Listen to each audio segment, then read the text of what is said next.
It's September, and one of my friends has already started playing Christmas songs and posting pics of decorated winter wonderlands on her social media accounts.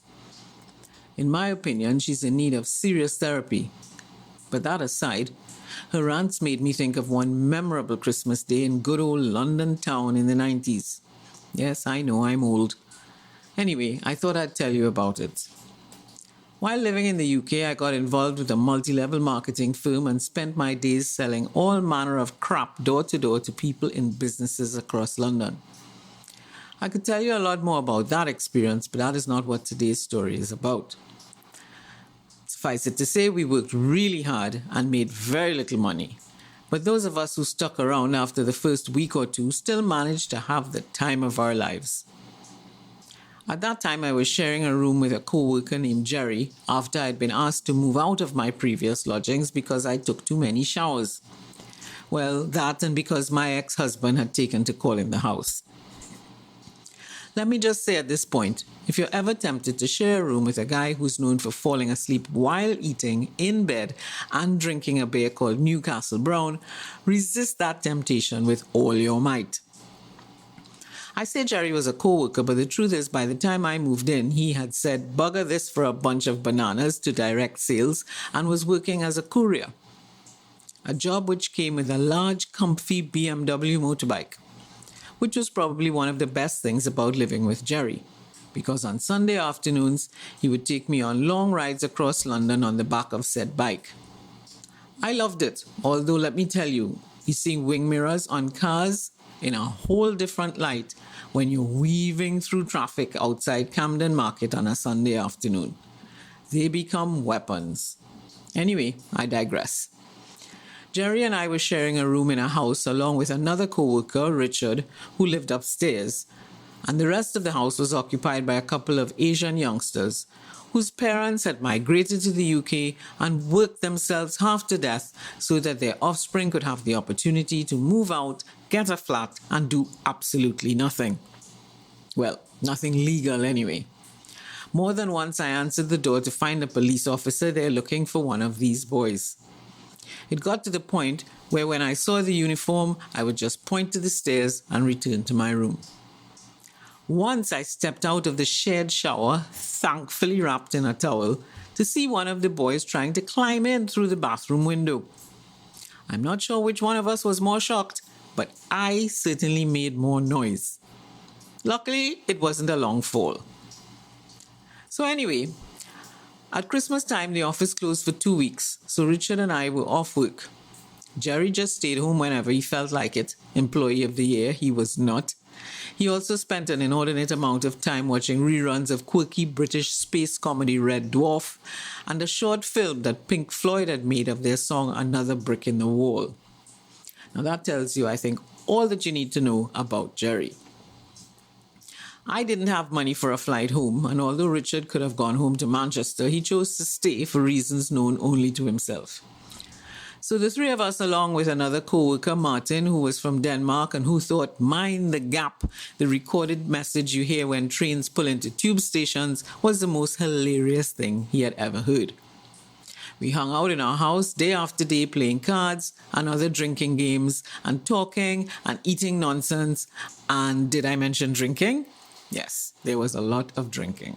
Whenever we ran low on drinking funds, we would take some of the merchandise that our office manager had consigned us for the holidays and some of the never-ending supply of loose tobacco that Jerry would bring back from one-day ferry trips to France, and we would hit a high road and sell some stuff.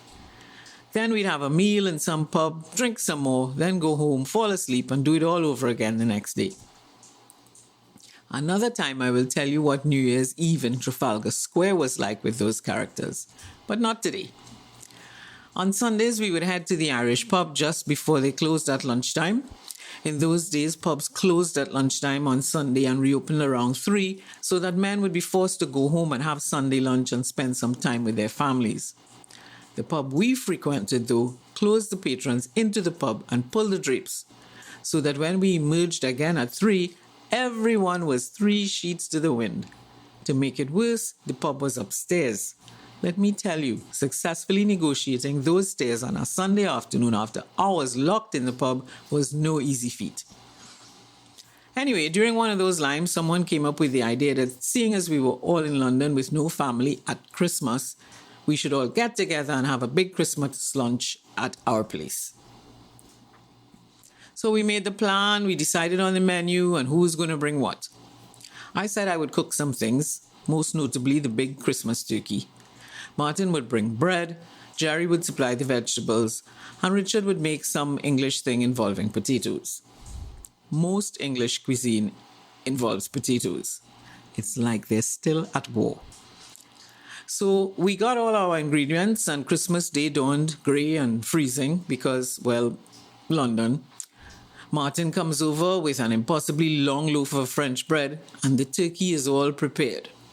Time to start baking. The bird arrives, so I try to light the oven, and nothing happens.